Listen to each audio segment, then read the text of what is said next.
Joining us today for primetime local news once again is global meteorologist Peter Quinlan. Thank you so much for taking the time to speak with us today, Peter. Yeah, thanks for having me, Shelby. Of course, no problem, because I just wanted to start this off, for the new year. We were just talking about this with January this year so far. We have been seeing some warm conditions, and it doesn't always feel that way, of course, when you're outside, not too warm out. But once you look at the temperatures, we've been seeing a lot of single digit temperatures for a few weeks now. Do you think it's kind of odd that this is happening through this month? Yeah, I absolutely do. In terms of Lloydminster, we should be seeing daytime highs around that -8 mark, which means half the days should be colder than that. We've only seen 2 days this January in minus double digit for daytime highs, so we should be seeing that way more frequently. And even this week, the average daytime high is -11. So we normally would see that, and we typically would want that, I think, as well, because that's what we would normally expect in the city. And do you have a kind of an idea of why you think it's kind of happening so far with just seeing some of these temperatures starting off with the new year in this January, definitely compared to previous years as well? Yeah, so we have been kind of in this transition out of La Nina into El Nino. What La Nina is cooler waters in the Southeast Pacific, but we are transitioning out of that. So we've been kind of getting those warmer air masses pushing in, and it's been bringing with it the clouds. We've had some fog and fog advisories a lot of times over the last little while in the Lloydminster area. And whenever we get the clouds overhead, it acts like a blanket. It keeps the heat in. So this is almost like what we would typically see in parts of the interior British Columbia. It's just shifted a little bit further to the east. So that's been one of the reasons why we've been seeing this. And now, of course, there's been some talk, and we've been seeing this, that there's been a polar vortex hovering over Siberia, and meteorologists here are saying it could be headed to Canada in Mhm. early February. Now, can you first explain what a polar vortex is and what kind of comes with this?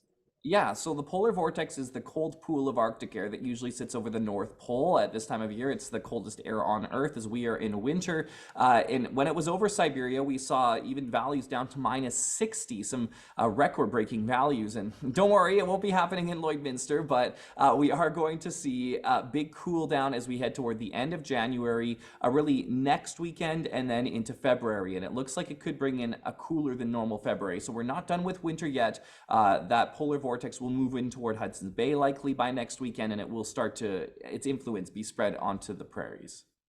Well, that's really good to hear, especially for us here in the border city. Very nice.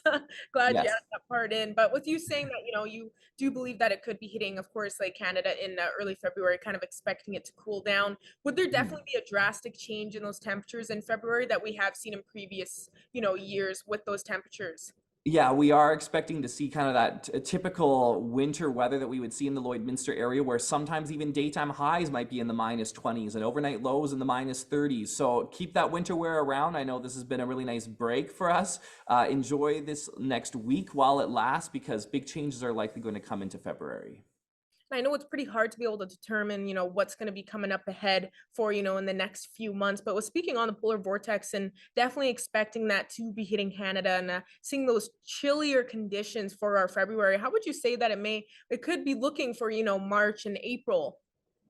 Yeah, that's a little bit more difficult to determine the long range forecast. There is kind of potential for things to go either way at this point. We could see that polar vortex linger a little longer, but we have been seeing a number of warm ups, more than we actually initially anticipated when making the winter forecast. So the potential is for that to swing back over to Siberia. Really, the polar vortex will be determining our weather as we take you toward the end of winter and even into early spring. The overall consensus with the weather models is that we're going to get out of this pattern into March likely, and we'll actually start to warm up a little bit more quickly than we initially thought into spring.